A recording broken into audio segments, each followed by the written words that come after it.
وقت کودک به تو لبخند می زند، قلب تو به جهان باز می شود. وقت طوفان تو را ترک می کند، آرزو می کنی هرچه هست به کام تو باشد. بیدار، خواب، زمان گهواره زندگیت را می جنباند. و ناگهان تو می خواهی زندگیت را با عشق سر کنی. I'm Shahla Latifi. I am an Afghan American woman. I consider myself a woman first, then a mother, then a writer, and a poet.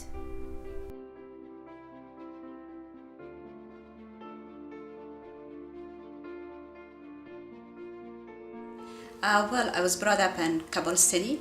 I was born and brought up in Kabul city, Afghanistan.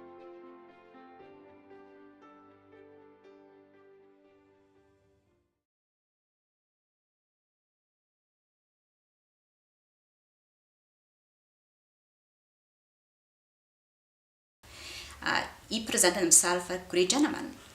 But when I came here, everything shifted, everything changed. He wasn't the same person anymore.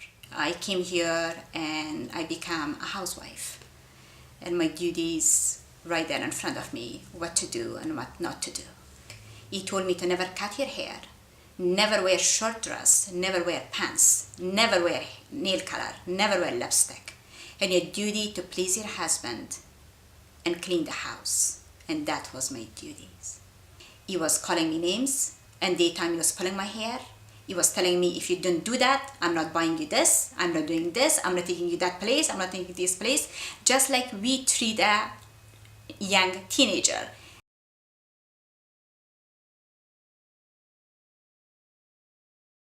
When I told my husband, of course, he wasn't happy about that because he never wanted more children. And he encouraged me to abort the child, which I wasn't able to do it emotionally or psychologically. But unfortunately forced me. He took me to the clinic in south of Jacksonville and aborted the child the next day. But I never let that hurt to make a house in my heart, to damage my heart and my soul. I had to protect my heart and my soul from all the pain. And I knew there is something better in life than this. And finally I realized, like, wow, this life is not for me. This is not normal.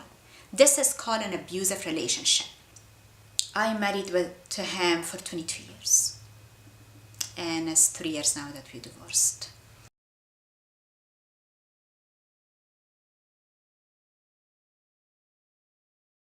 While I was married to my husband, for good 10 years, I never read books. In those years, I had a lot of time to sit in the office, and while I was finishing the work, I do something else. So what I did, I started writing. So when I start poetry about my feelings, about things, I was using pencil to erase it easily. So I was writing. When he was coming, I was putting a medical journal. So I started from there 7 years ago when I was working with him. 2012 I started writing, and 2013, spring of 2013, I published my first poetry book.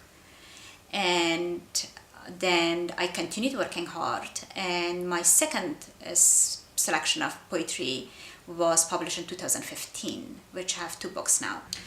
My message for younger generation of Afghan women to stand up on your own feet first. Education is the key. Knowledge is the key.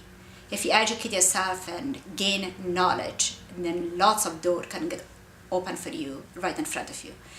If you have no education, no knowledge, all doors are closed. My message for them: to educate yourself, to learn, study better about yourself, respect yourself, like yourself the way you are, and whatever hidden talent you have, nurture that. Whatever ability you have to work on it to master that.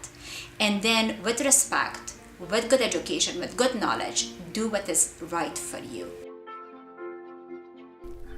Destiny is a noun that has been used by my mother to ensure the depth of life's uncertainties.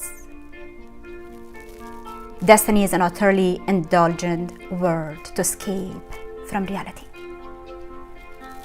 If a bird breaks her wings on the shoulder of a windowsill, if the sun wants to sleep all day soundly, if a garden is dying and no one could hear the melody of her awaking soul,